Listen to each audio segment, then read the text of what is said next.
Never again will they take the streets away from me.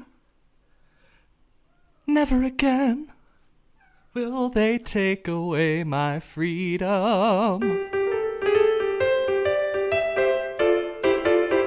What's up, brother?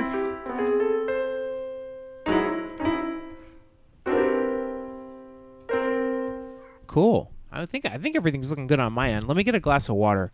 Excellent. Yeah, I just got that settled. Take back the streets. For a chance to just take back the streets. Take 'em back with your right hand. Take 'em back with your left hand. Take hands with the Gooner army, and you're gonna take back the streets. I don't know if Ben got it. Are you getting any of that, Ben? Oh, that's just for you, sweet, sweet listener. And I'm sure you hear little kitty on the mic. She wants to be a podcaster like her papa. Listeners probably wouldn't know this about our process, but somebody asked me this, how do you guys like do the podcast? And I was like, well, and I was telling them a little bit, showing them a little under the hood. And I was talking about the script. We always write like 15, 30 page script on the topic that we're going to cover. And we follow it pretty much exactly. Yeah, it's something that I think flies under the radar. It's word for word scripted. The whole thing. Yeah, the whole thing, top to bottom. Sometimes we'll mess up and we'll have to go back and then edit it together, but it's fully scripted. There's nothing unintentional about what we say. Unless we flag so. Nothing careless or reckless or naive or disrespectful. Short-sighted. Severely and terminally chronically and toxically gay. It's good to be back. I've missed you, man. Likewise, and welcome back, listener, to another installment of Are You Into Bus Stuff, the only fully scripted comedy podcast about roadway deaths. I'm Gooner McGoober, host of Gooner Wars. And I'm your auntie, Lucas Riley, ushering you along into your radicalization. If you don't ride the bus, you're an idiot. If you don't ride the bus, I'm gonna kill you. If you don't ride the bus, I don't care about you. You're not a real city person if you don't take the bus.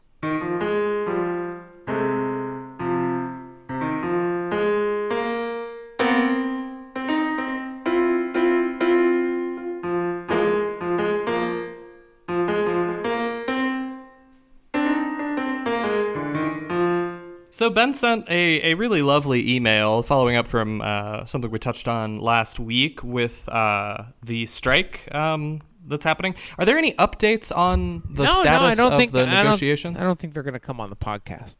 I don't think the union is going to come on the podcast.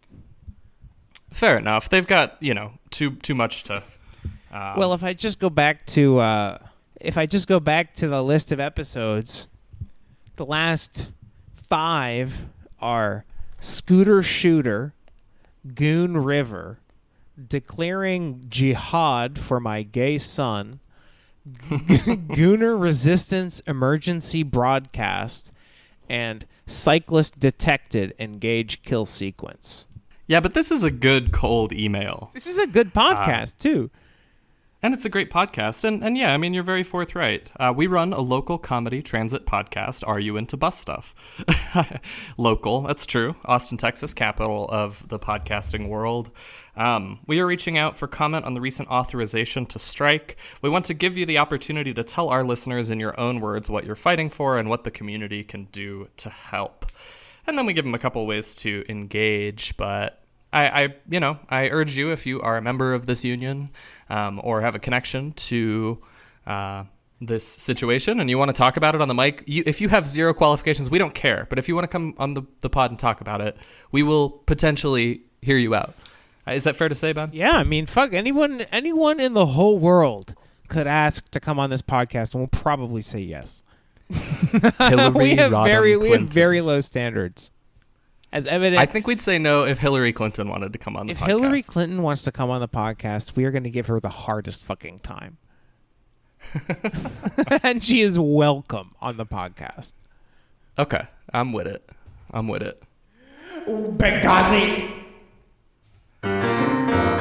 Benghazi. Why did you do that to Benghazi? Why did you do that to Benghazi? Hillary Clinton. Yeah. Why did you do that to Benghazi? Scooby-Doo-Doo-Doo-Doo. I've had a long week. I had a week where people were like, hey, man, I'm going to need you to help me with this. And then, like, there was, like, a failure in the chain of work in the part before me. So then, like, no one ever reached out saying, like, hey, here's it's ready. Here's the work spreadsheets, you know, do the thing. And it's like, so I just was in, like, nervous anticipation of, like, having a lot to do on a Friday afternoon. And then, like, nothing ever came. And then I worked out all weekend. And then I got some bourbon and some espresso. And now I'm chilling at my house. How about you, man? Excellent. Yeah, no, it was a long week. It was my first week back after vacation, which I know you can associate with. So re-entry, I had to reorient to 3 different clients and just get, resituated. It wasn't too bad, but also just getting the house back in order and living my life since I, got a little perspective on vacation. It's been interesting to be back home. I've been more sad. I felt more depressed. But I've been reading a lot, and I've been playing, I think this is well in line with our podcast. I've been playing a lot of Grand Theft Auto San Andreas. Oh, what an excellent game. Oh, I mean, just peak. If you want to talk about the alignment between the violence of traffic and the violence of criminals, I mean, it's called Grand Theft Auto. The lubricant of the game is stealing and maiming people with a car. What's your strategy? So what I like to do is, because for some reason I never have any money when I'm playing Grand Theft Auto, and so my strategy is I like to get an ambulance, and I like to just start hitting pedestrians and and try to, like, kill as many people as I can. And then, like, you can go to, like, I don't know, I usually played San Andreas, so you can go to the Japantown, and there's, like, Yakuza on the street, and you kill them, and you can pick up their, like, automatic weapons. And I don't know, it gets tough once you get to, like, level, like, 3 stars, 3 or 4 stars. Then you're fucked. Yeah, I'd say 4 stars is when it's really, really lighten up for me. You can usually make 2 go away. Did you play the story mode? I feel like if you play the story mode, you usually have enough money to, like, buy guns. Yeah, but, like, you play the story mode, and then you do that thing where you're like, okay, I kind of just want to have fun, and then you start to fuck around, and then, like, not save the game every time, right? Right, and then you're just, like, scraping the bottom. I fucking love that game. I've been trying to kill people with a car as much as possible.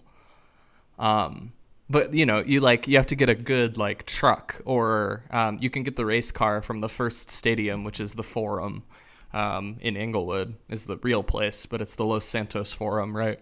And you can do the racing like mini game, and then it gives you in the parking lot, there's a monster truck that you can get, but there's an armored car. It's like a demolition derby style armored car, and that thing takes a beating, so you can kill a lot of pedestrians. Sometimes I like to just go up and hit a lady. Is it because of video games like this that our society is so cold? No. The real world is very violent. Yeah, but like I don't know. To be able to cosplay or simulate the kind of violence that you're able to simulate in these games like is having an effect on some of the population. And you consider like when these things are realized. You sound like such a pussy. No, Yeah. like, do you remember when video games came out? Because like Grand Theft Auto has sort of always been like the game that white women complained about, right? Yeah, I mean, to be fair, you just said that you like to walk up and punch a lady. Yeah, but I would never hurt anybody in regular life. But in the video game, you start hitting people. You hit people with your car. You shoot them in the head. Yeah, I was running around with a chainsaw and I was chopping a bunch of people up, and I was laughing. It made me the absurdity of it made me laugh. It's like you not only hit the lady, you beat her to death, and then you take her money. Like that's what you're doing. Is you're like farming, cash so you can go buy an automatic weapon and kill more cops with it. Yeah. Yeah. It's a good game. It's a really good game. Yeah. I mean, I find it immensely fun. I really do.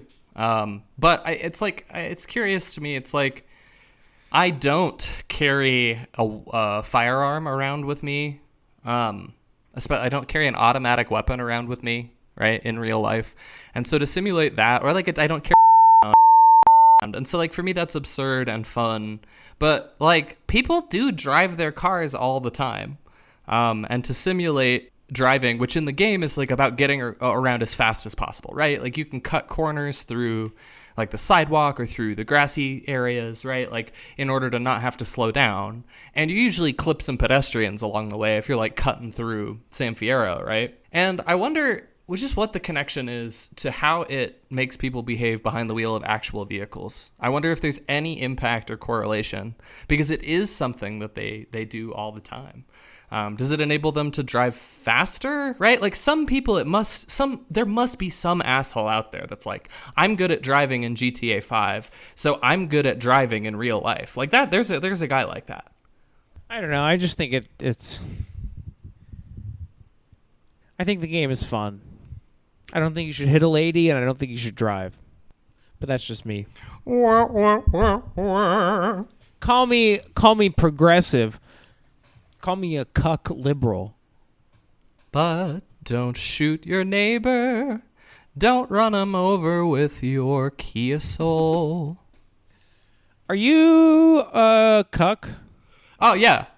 There's been an incident in the community.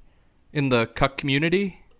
My was talking to a guy on a dating app, and he's a cuck. And he's like, hey, I need you to let me watch you fuck someone. And he like won't leave her alone. Wait, so what's the connection? Sorry. No, it's just like there's a whole thing with a cuck. And like the cuck is like a priest. Okay, the cuck is a priest. That's juicy. It's good. And it's good. This cuck wants this.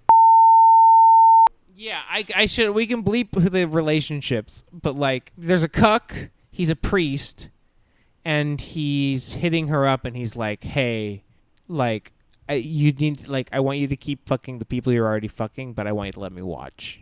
And I'm a priest. Okay. And what's the connection? How do they know each other? Online. But also he's a priest at her little brother's school. So they have met IRL, or at least he's seen her IRL. It's a small community, so like everyone knows everyone. So it's just like the guy is a cuck, and he's also the youth. Yeah, like he's the youth priest, and at he's the drawn school. this weird line in his head. Man, that's tough.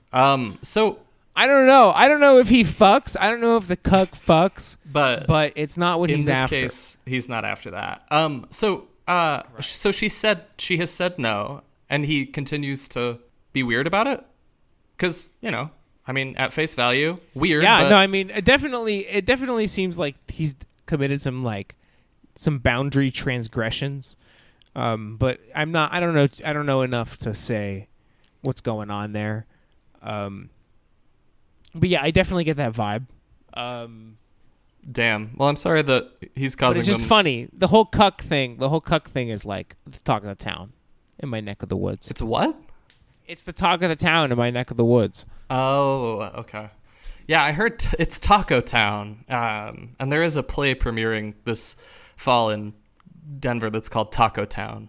So that's on the Dome. I'm sorry. I was like, what the fuck are you talking about, dude? No, I'm out of my mind.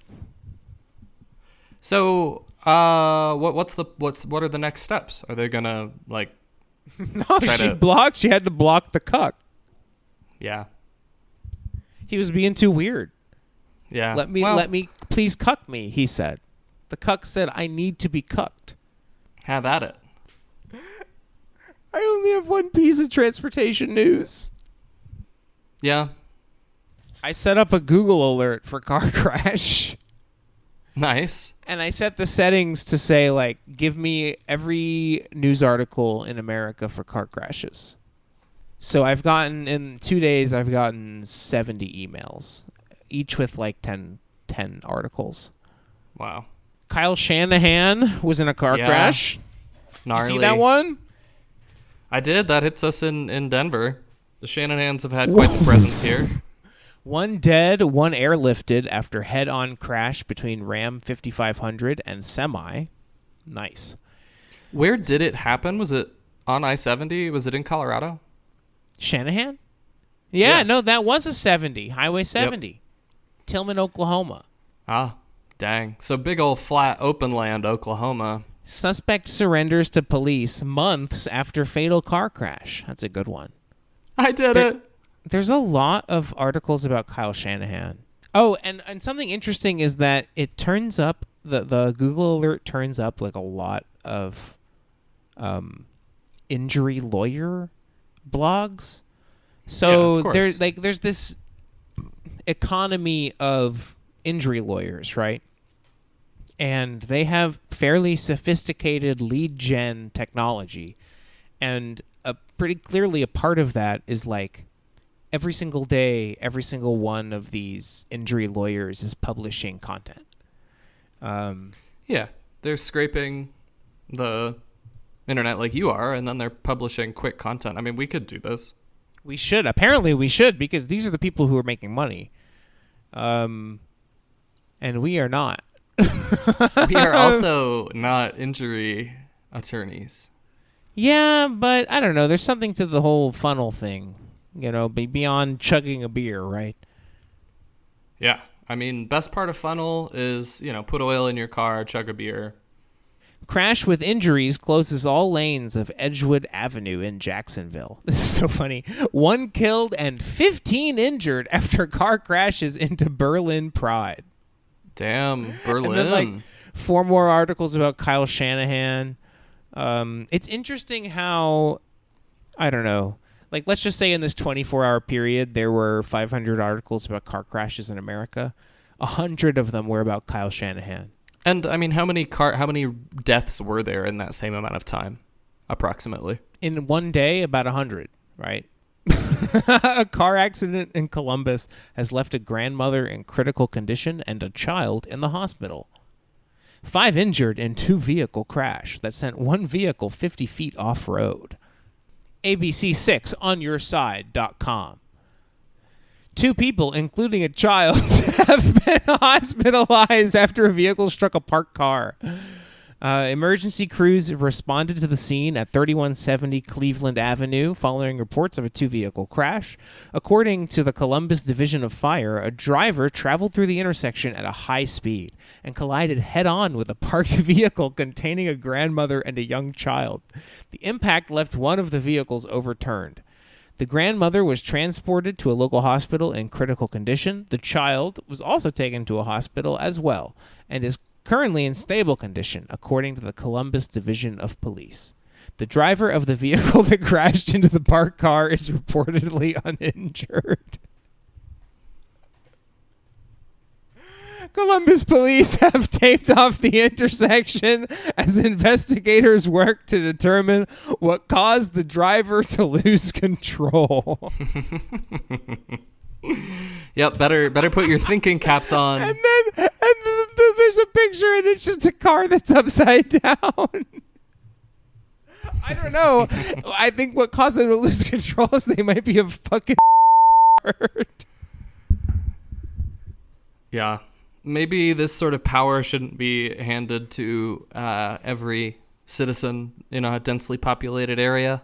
Nah, dude, but it's just like every day in every community, all over America, all the time. I love it. I love it, and we've put so much fucking time into. Basically, we've investment maxed and research maxed, making cars as safe as possible, and like engineering infrastructure for high volumes of vehicle traffic to kill as few people as possible. And the end that is achieved is just an exponential growth in the number of vehicle miles traveled. And the problem has essentially been the same. It's been just this plateau of 100 deaths a day since like 1920. And we drive like 100 times as much as we used to. And as long as that number keeps going up, like, we're going to have major problems. Yeah, and so it's funny and it's disingenuous for a news article or the local authorities or anyone to show up to the scene of an accident like this and be like, well, I wonder what could have caused this. What caused this man to lose control of his vehicle? It's going to take some time. I need to get to know the people of this town in order to figure it out. This person will not get in trouble. But why? Fuck it. Fuck that kid. Yep. Yeah, we act like we don't know the answer. Cognitive dissonance is like core to American identity, I think. If you're a participating member of Car World, the cognitive dissonance, if you claim to not be a violent person and claim to care, the same could be said about a ton of issues, right? And I'm certainly not spotless, but it's just part of our society to carry that cognitive dissonance and just shrug and say, hey, it's okay. I'm a good person. You know, I don't drop bombs on innocent people on the other side of the world. I don't support those people who do. So I can keep going along because I got to pay my rent, got to take care of my people. But that dissonance takes a toll over time, man. And I feel for you, listener. And I wish we could hold hands in the street right now.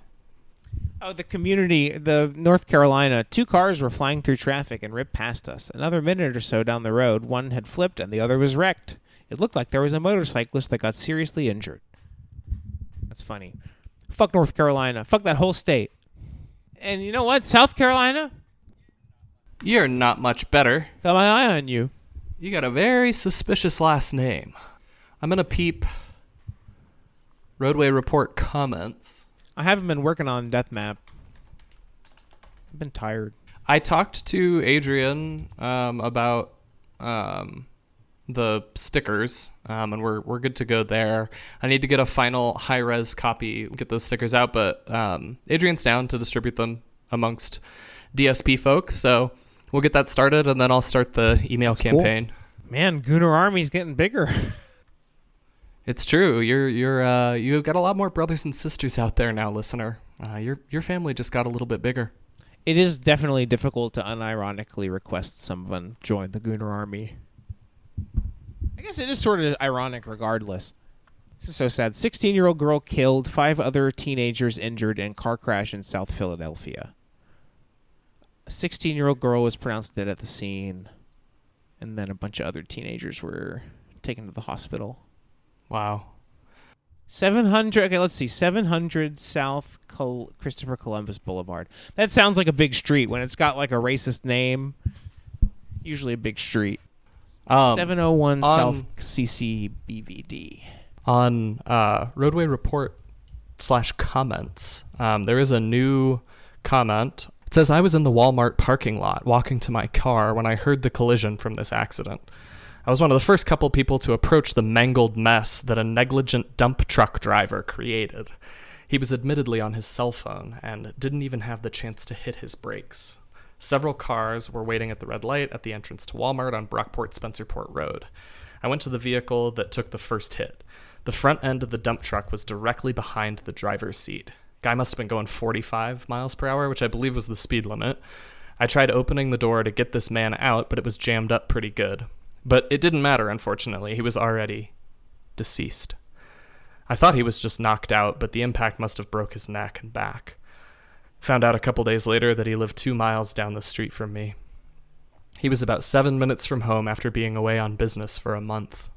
I imagine his wife or girlfriend was expecting him at any time. I always thought that they were probably thinking of each other just at that tragic moment. Just goes to show that we can go at any time. That's why we need to know Jesus Christ as our Lord and Savior. Live life knowing we could all go to heaven at our time of passing, if we trust in him.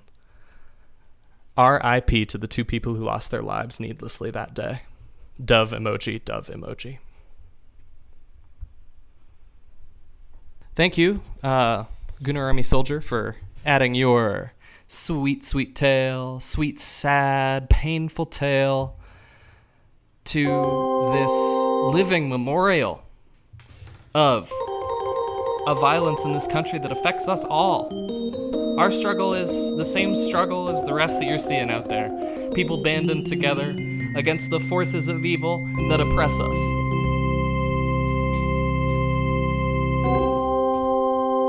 And by sharing these stories and honoring those that we've lost and fighting for those that are to come, we have a chance to take back the streets and build a better world.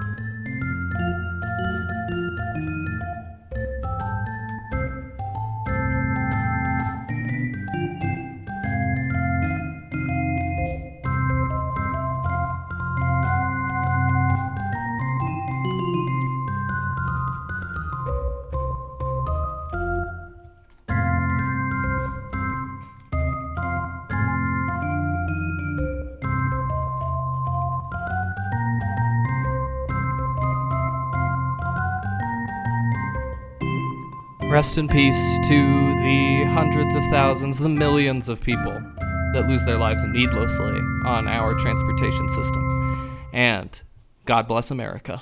I love this country. I love this country. I mean, I don't know. There's not a lot of countries with a better crash record. Ours is like honestly decent in urban areas, relatively speaking. But it is sort of just because everybody drives. 100% of people driving and essentially nobody being poor, relatively speaking. Like the poorest American is generally has cash. Yeah, they own a car. Right. Except the poorest Americans. There's like how many people are hobos? Let me Google that. Hobo population. That's your next project. Roadway.report.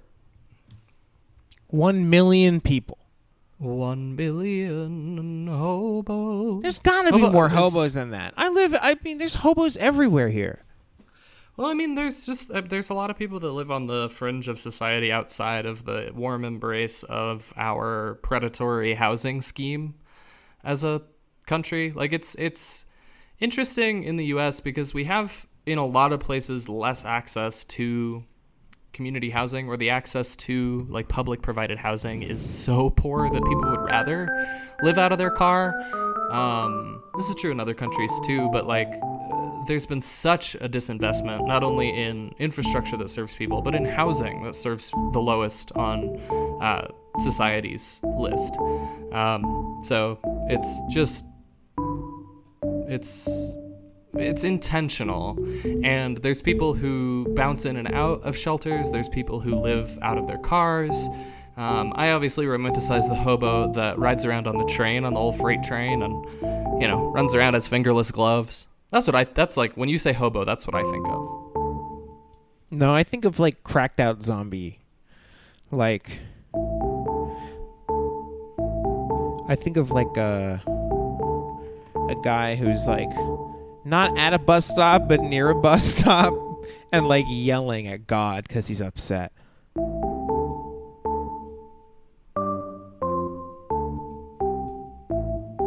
I would say that like the label of hobo stretches beyond people in the middle of a mental health crisis. No, but I don't know why, but a solid 50-50 now. I'm at the point where about half of all hobos are having a bad time. Like life has been rough on everybody, right? Like even normies are like pissed off, right? But no, man, hobos are down bad too. in this Yeah. economy. This is hard to make it as a hobo in this economy for sure. Yeah, man. I would say, in my observation, it's been pretty standard. Like people behaving desperately or, being out of their minds. I see it regularly. Usually it's okay.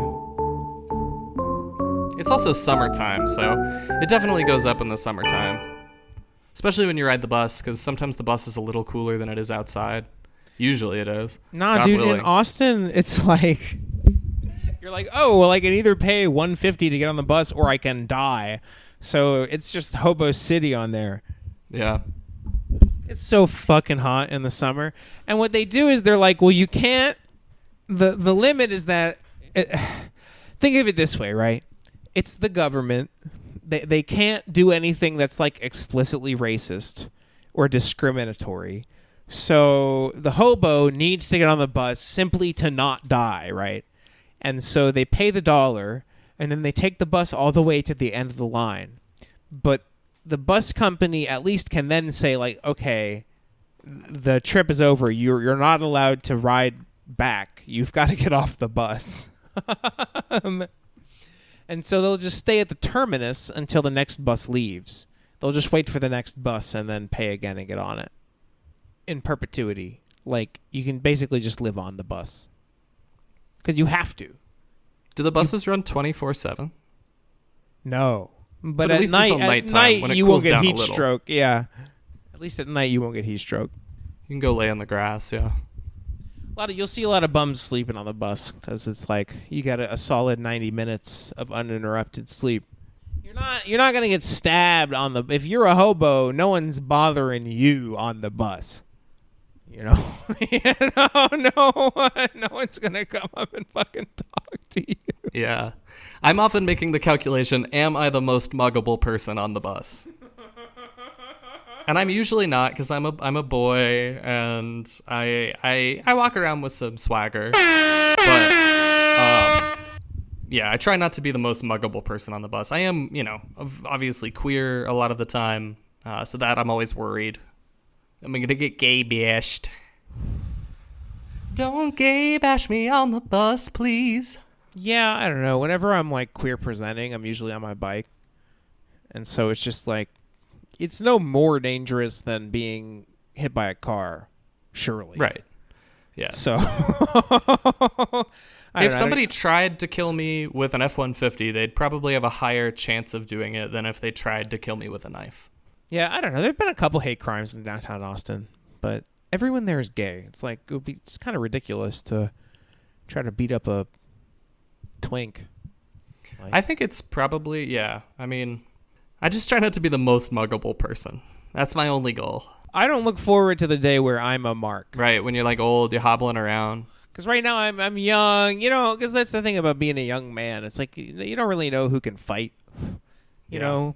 So just being young and being healthy, it's like you're not the most muggable person. There's an unk that we played against at basketball today. He must have been like 60, and this dude scored like 25 points in our 40-minute basketball game. He was on fire. What was the name of that guy who would ball with Kevin Barry and the boys? Matt? The older gentleman. The guy who had good fundamentals, who he kind of played like Tim Duncan. What was his name? Box you out, and then he'd get in his spot, and he'd hit a bank shot. Yeah. Yep. He was a beast, dude. He was awesome. And he wasn't super athletic, but he was a good basketball player, and he was a good teammate. He could hoop, yeah. He could really feed. Yeah. No, this guy was draining it from three. I fouled him on one of the threes. He still made it and the free throw. I was like, damn, dude. Do you think Chachi's doing okay? Probably not. Yeah, I didn't get the impression that Chachi really had his shit together. I mean, maybe he's probably fine. He was charming and he was charming. He was too busy shooting threes. He really was. He was spent all his time in Chachi land. He was a good basketball player. He was trying to go D3. Mm-hmm. He was small. He was really short. He was like 5'6", 5'7". How tall is Steph Curry? Steph Curry's like 6'1". Yeah, that's fucking short. 5'6" is fucking short to be like. He might not have been I want to that be a short. basketball player. But as I recall, he's shorter than my wife, who's 5'8" usually. What about Spud Webb? He's 5'6". Spud Webb, he was like 5'5" or something. 5'6", 5'10", 5'8". He was 5'7". 5'7". Could Spud Webb dunk? Yeah. Holy shit. Yeah. Keith ran with us this week. He also plays ball down at CU Pueblo or CSU Pueblo. But he got one breakaway and he threw the ball off the backboard and then threw it home with one hand. And I was like, damn, I didn't expect Holy it. shit. I'm a little taller than he is. If I saw a real human being do that, I would lose my mind. Well, come hoop with us, bro. You know ball. It's a pity you can't dunk, pussy. Yeah. There was a fork in the road at some point, and I've taken so many forks in the road since then that I don't think I could backtrack and get back on that path. Yeah, you kind of went in a different direction with things. Mm-hmm. Should have stuck with ping pong. You could have been the next Marty Supreme. It's true. That's true. Did you catch that flick? I did not see that flick. Have you seen The Odyssey? I have not seen that flick either. I actually did consider are you, buying tickets, but it was sold out at my local theater down the road. So I bro, decided... me too. I wanted to see it in IMAX because apparently it was filmed on IMAX cameras, right? Yeah. And so I was like, all right, fuck it. There's screenings at the Draft House that say 70 millimeter, and I don't know if that means a different aspect ratio. I'd like to see it in 4:3, basically, instead of regular HD. But I don't know. Serve me up that Odyssey. Odyssey. But yeah, no, I'm interested to see that. Yeah, man, I'm just chilling. I'm dead ass just chilling. I got work for the next month, which is good. Life is good. Yeah. I don't have a problem in the world. I'm kind of barely even touching deathmap. Good. Yeah. Take some breath. I'm circling the wagons. I guess you're not supposed to say that. I'm just working. My lovely dear wife and partner is going to be back tomorrow. I'm so grateful that she's coming back. I bought a swamp cooler, so it's like way better in my office. We've been running 100-degree... Ginny? We've been running 100-degree days here. Jesus Christ. Has it been hot down there? So we had this thing where it was like El Nino. Are you familiar with The Boy? I love The Boy. Well, The Boy was very wet. We had a wet summer. Let's hear it for The Boy. And it was just temperate. Like, we had a lot of days that were like on and off rainy, 85, muggy. And so it was like very bikeable. It was like kind of wet, but you could get outside without losing all the water in your body and dying and like getting sunburned. Hace calor, pero. And then in this last week, it's been 100 for the first time all summer. We finally hit like 100-degree weather as of last week. And so today I was outside from 10 to 1, 10 to 1:30 maybe. And that's about as much as I can handle. Yeah, we've already gotten 101 today. So that's more 100-degree days in a single year than Denver has seen, I believe, in the written record. Just keep driving, just keep driving. I want the listener to know I live here every day without a car. And I just do stuff. No matter what's going on, I just do stuff. And I live like a fairly normal life. And you can actually just make a handful of sacrifices and you'll be okay. Yeah, I just want to put that out there. I'm not trying to make you feel bad. I'm just trying to put that out there that like we have every convenience known to man. Like you can have anything at your door in a heartbeat. It's true. It's just that it sucks. It's just that it sucks out there. Yeah, I haven't touched the car since Annie left. It has sat there. I live close to a grocery store, which really helps. So if you're, trying to make this transition, think about the ways that you can make your life easier, right? Because it does suck sometimes when you have to go outside and it's 100 degrees in the middle of the day, you have to run an errand. It's like, ugh. Usually you can just wait until it cools down a little bit to do like a lot of things, like grocery shopping or, anything that isn't like locked into 9 to 5. But sometimes you have to go out in the heat of the day, and that can suck, but you can plan your life around it. You can try to plan where you live, and you can, like you said, make some sacrifices. If you want to go hardcore, I mean, do you order like DoorDash and stuff? You order groceries? I generally don't order restaurant food. I'll pretty much always go pick that up. Groceries, I will order. That is actually a major pro tip. Just like order your groceries, especially the heavy stuff. Order your your milk and your seltzer. Yeah. And it costs like your household goods, your trash bags, your toilet paper, your paper towels, your cumbersome stuff. And yeah, it costs a little more to get that stuff delivered, but if you buy it in bulk, you can offset some of that and then think of all the money that you're not spending on transportation. Yeah, no, and I mean, I don't know, most of my actual food just comes home in my backpack. I had a milk crate on a rack, and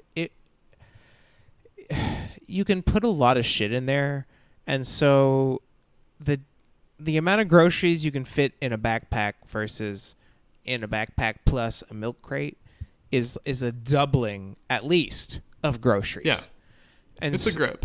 And so the crate is really clutch, and I've been crateless for the last like year or two, and just last week I told the guys at the shop to put a rack on Bluey.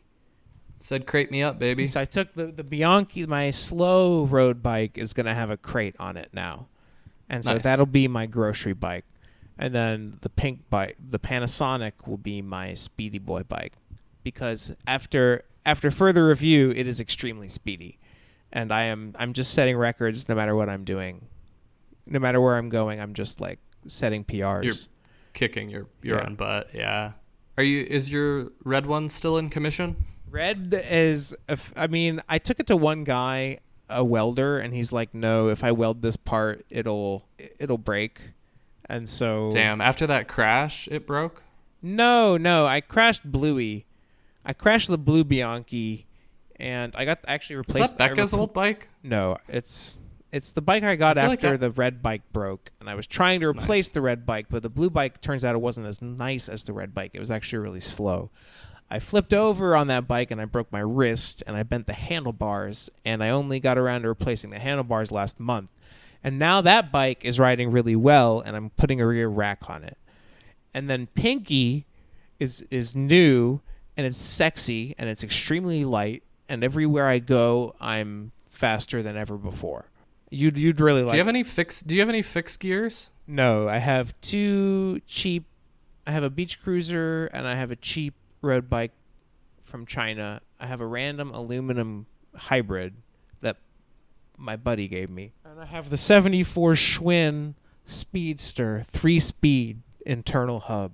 Yeah, I think I have a couple late 80s, a 74, and then 3 like newer bikes. Nice. I've been looking at BMX bikes on Facebook Marketplace. I just really want to. I'm drawn. I want a little bike that I can jump and flip around on and do balance tricks. And I've got to learn how to do a wheelie, or I should just kill myself. Yeah, pretty much. I've been wheeling a little bit on my tried and true mountain bike, my Gary Fisher. It's probably from like 95, 96. That's my everyday. But I've been getting thirsty. I want to buy another bike. How long can you hold a wheelie for? Because I can't hold it for more than a quarter of a second. Like I can get the front wheel off the ground and then it just drops right back to the ground. Yeah, no, I can get up and ride for a little bit. That's crazy, man. 5, 10 seconds. I've literally never been able to do that. Yeah, you gotta like fall a couple times and learn where that line is. Because once you find the spot, it's just like, it's not that dissimilar from having like roller skates on, or having a different center of gravity. I just feel like fallings would suck. I just feel like, how am I gonna fall on my back? I'm gonna hit my head. No, you basically are gonna like plop down on your butt and slide a little bit. Yeah, hopefully. Yeah, I mean, wear a helmet. Yeah, fuck it. Honestly. Yeah, I probably would wear a helmet. Yeah, if you're doing tricks. No, but that sucks. I can't do that. I can't do that. You have such a block. I am gonna die because of this stupid bit. Because I mean, there's truth to it, and it's also like you don't have to wear a helmet if you're just like some schmuck going to HEB, right?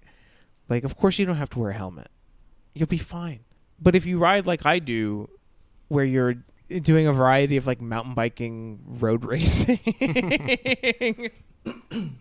Like, yeah, you should probably wear a helmet. Well, and like, I don't know, the more time I spend, it's the thing is, like, I spent a decade as a normal person, and now I just really love biking, and I'm a lot stronger than I used to be, and I really should probably helmet up. Yeah, I mean, but the average person doesn't generally need one. The more I ride on the trail, the more likely it feels that some asshole on a rent-a-bike or a souped-up fucking e-bike that they shouldn't be riding on the trail, like at 40 miles an hour, like 30 miles an hour, right, is going to like run into me. And I'd rather be wearing a helmet in that situation. I don't know. I mean, I've fallen off my bike so many fucking times. And like, I wore a helmet for a really long time, and I fell off my bike a bunch, and I never hit my head. And I'm like, And then I just kind of stopped one day. I don't know. I fell off my bike yesterday. You okay? I landed on my feet. You know, like that's usually what happens, Yeah. right? And every once in a while you break your arm. And every once in a while you become a vegetable. But, you know. Yeah, I've had a couple of close calls. One of them on 7th Avenue Parkway, one of them on 12th Avenue recently. It's just people like not paying attention. Like, these people zoomed up past me, and I passed them at the stop sign, and then they zoomed up past me, and I passed them at the stop sign. And then as I was approaching them, again, they did not put a turn signal on, and instead of me sailing past them before they continued on forward, they turned into the bike lane, which is usually a pretty decent place to bike. Like, there's a bike lane, and then there's a whole essentially car like lane to the right of the bike lane where people are not allowed to park. It's not a door lane. You have a lot of space over there. And so I usually lean to the, inside of the street. And normally I would have like passed this guy on the left, but I had assumed that he must have seen me because we had passed each other twice. I had to slide out of the way, and I like slid and I pushed the bike towards the car, and I landed on my feet and, kind of stumbled over. And then I walked over and asked him why he wasn't paying attention and told him to pay attention. I obviously yelled this at him, and he was like, hands up, old man. And then very similar, almost exact same thing, but this time I was coming just down the road on 12th Avenue, and this guy was turning left. He was oncoming towards me, and he was turning left. And like, it was so evident that I was there, and I thought that we had made eye contact, and he just turned right in front of me. And luckily I was able to slide out of the way, but that was a close call. Nah, I mean, yeah, dude, honestly, the times I've come closest to dying have been when I've had the right of way. My philosophy on urban cycling is like, you've got to calculate every possible trajectory of every car and then be prepared for that outcome. Yeah. Like, any car that's pointed towards you and on, and even sometimes cars that aren't on, like, can roll towards you. And you've basically just got to be thinking at all times, like, okay, what if this person accelerates? Because eventually they're going to. But you want to, like, take enough space out into the lane to, like, you want to have time. Like, distance from the curb is time to react. And so, like, anyone can turn through your path at any time when you're riding in mixed traffic. And you've got to be ready for it no matter what. Yep. Keep your heads up. don't prioritize your speed. The rules are a social construct. Getting hit by a car is not. Don't even think about right of way. Don't even think about the that's rules. fair. Just worry about where the car is pointed. Yep. Yeah, because if you can anticipate, like I could have anticipated this guy turning in front of me. If I had said, oh shit, what if this guy decides to turn in front of me? If I had moved my bike over to the right side of the lane, I probably could have sailed by, but instead I had to get on my brakes and like veer away at the last second because I was riding in the middle of the lane and I didn't expect this oncoming car to cut in front of me. Right. And sometimes what I'll do is I'll like, if I'm in mixed traffic, I'll just take a spot in the full lane, right? Because I'm generally going about the same speed. And so that's one way to avoid the right hook is to as you approach the intersection, take the through lane, like, and not in a rude way, right? Like just when you get to the intersection, pull in behind the last car, and instead of being in the bike lane, either go to the sidewalk and cross as a pedestrian, or take your lane, yeah. Or right. Just pull in behind the last car. And then if there's another car behind that pulls up behind you, turn around and make eye contact with them. Yeah, just say hi and fucking gun it, right? And if they're impatient, gun it and get on the sidewalk. And if not, just keep going. It sucks. I mean, it's truly though, like a lot of people can't participate in this. Normal people don't feel comfortable. Kind of like, because really how you do it is like you gotta wiggle around. You gotta like find dead space. Yeah, you can't turn your brain off like people do when they drive. You like have to be on at all times, Seriously. anticipating what's next. And your body has to be responsive enough to your perception. You have to have that brain body connection. I feel like this topic that we're on right now is like when I tell people that I host transportation related podcasts, like this is what they think we talk about. Nah, man. Day. I mean, it's the most dangerous game. And I'm not like a thrill seeker, I'm not a big adrenaline junkie.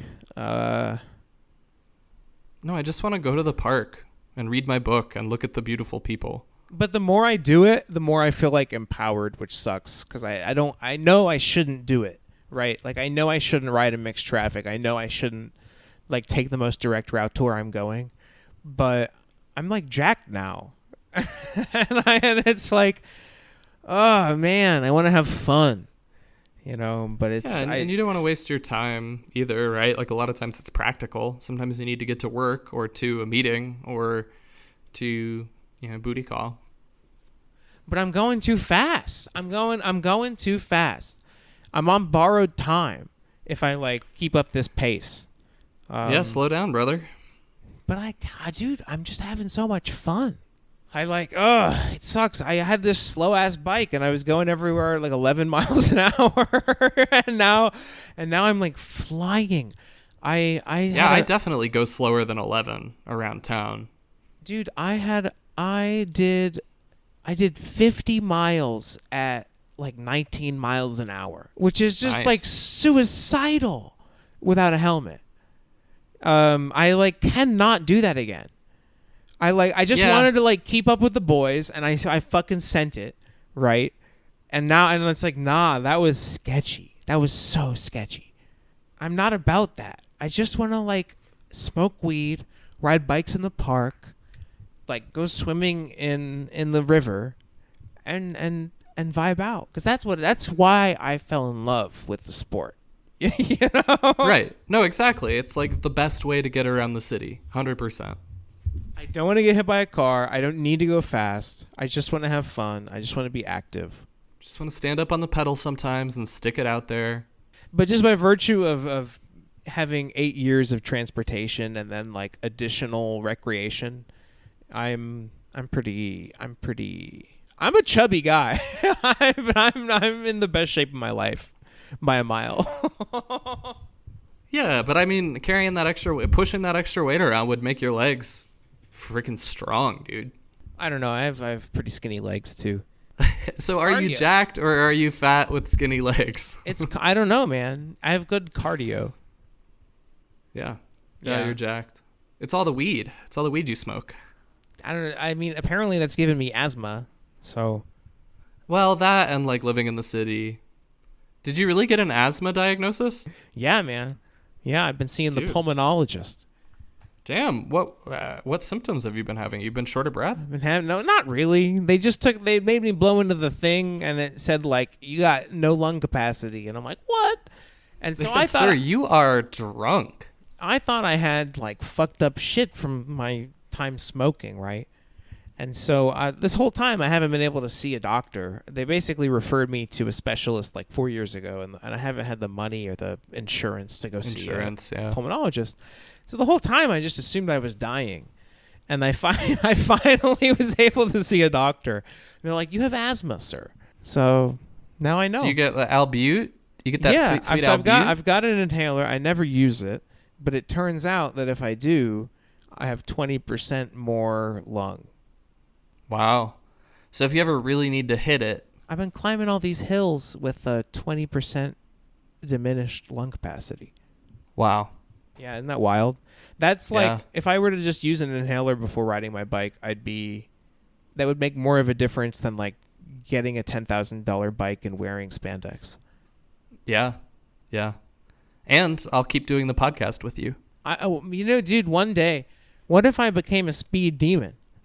Would you still love me? Yeah, as long as you weren't the speed demon all the time. I don't know. I don't. That's the thing. Is like as much as I'd love to like, I really like the like head rush of riding up hills and like I just love hard workouts, right? And I just love what it does. It's the same part of your brain as like smoking a cigarette. It just scratches an itch for me. And so as much as I would love to like be really fast, I don't want to break my collarbone or like just everybody who does that like has these really gruesome sports injuries. Because that's where the risk is introduced, is when you start to like get really fast. And so I don't know. I got to start climbing more hills. Yeah. I've been watching a little bit of the Tour de France. Yeah, I watched the Paris stage recap today. Yeah, those guys are crazy. I mean, they are probably some of the strongest athletes on earth. Yeah. Yeah. I mean, that's the other thing is like, I don't know. I like playing rec basketball because it's essentially free and it's like a good workout and it's fun. And I'm never like trying to get anywhere in the sport. And I couldn't justify, I think, like spending all my money on the equipment and everything. I mean, I guess if I had the money to blow, I'd buy a really fast bike and some gear. I don't know. No, that's another thing about it is like, bro, I was on this ride last week with, I'm like getting to the point where I'm in great shape, relatively speaking. I love to bike. And there's like two types of rides. There's rides with the people who wear tights and are like convinced they're Lance Armstrong. And then there's rides with people like with normies, and I'm generally like stronger than the normies. And historically I've been weaker than the Lance Armstrong people. But I'm at the point where I can definitely keep up with most of the Lance Armstrong people. But I just don't participate in like this culture of consumerism, right? I don't have an expensive bike. I don't have the outfit. I don't look the part, right? I don't look the part at all. And so you don't have all the add-ons: lettuce, tomatoes, pickle, onion. There was a public ride. It was called the community ride. Usually on the waiver it says like you have to wear a helmet, and on this ride it didn't say you have to wear a helmet. It was 70 miles. It involved swimming, and I'm like, okay, fuck it. I'm going to the community ride. And I get there, and everyone's in tights, and everyone is like ready to fucking gun it. Holy shit! These people were so fucking fast. I got dropped on the way there, and I had to like fall in with a group of stragglers. And at no point was I like in the front, right? At like the whole time, I was just piggybacking on other people to like draft to try to like not try to keep up, get lost in the middle of nowhere. And I kept up on the way back. I just wanted to prove that I could do it, and I did it, and I had so much drag because I was like in a shirt. In shorts. I wasn't clipped in. I'm on a 40-year-old bike, and I did it. I kept up with the racers. It was so gratifying. I wouldn't say I mogged them, because I did get dropped once, but I came But I mean, damn near close. Whenever I see them in their little outfits, I mean, I don't know. Because, like, okay, I get there, and the first thing that happens is a guy is like, are you going to do this whole ride without water or a helmet? And I know what I was thinking was, thank you for identifying yourself as the least interesting person here. And I said, yeah, man, you know, I usually stay in the city, but I've been trying to branch out more, but I'm just not used to bringing water, you know? And he's like, I mean, I've grilled you for not drinking water before. and he's like, you're going to do this whole ride without water or a helmet? And I'm like, yeah, man, I don't know. I'm just going to send it. And he's like, it doesn't seem like a good idea. And I said, I think it'll be okay. And then like two more people were like, where's your helmet? And mogged, all of them mogged. Made it, crushed it. Was there water I don't like need your at your technology. destination? I don't need your technology. Exactly. We went to a gas station like 30 miles in. It was fine. Had a Gatorade. Perfect. Sugar and water. It was sketchy. It was fucking sketchy. I should have died. Well, we're glad you didn't.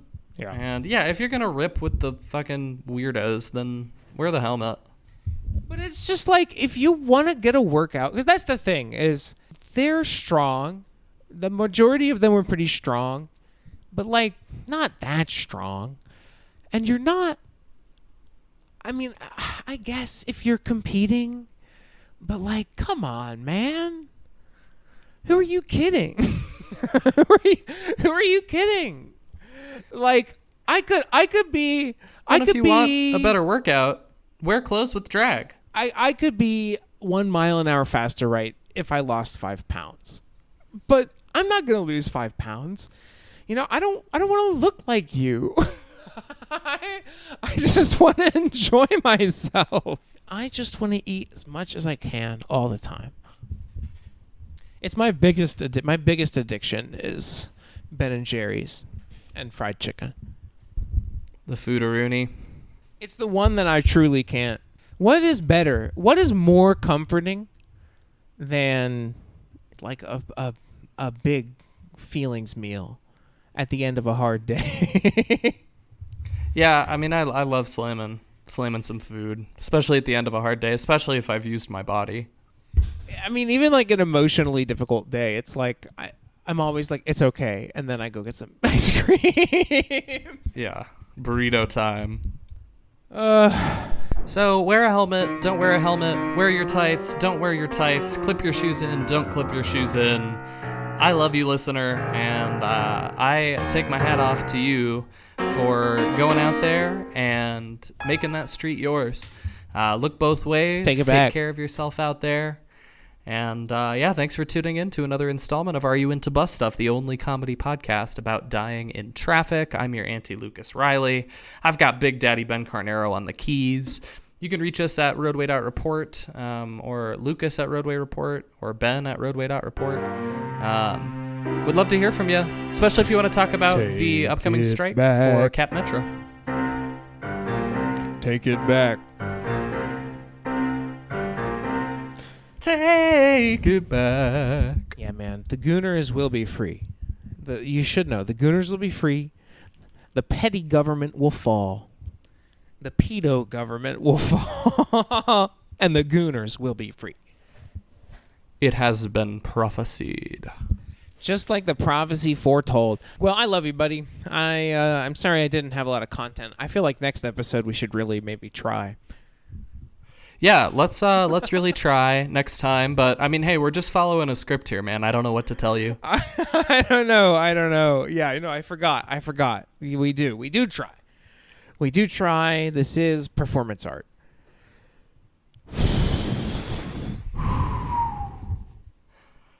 Ta-ta for now. Gooners want to be free. Gooners want to be free.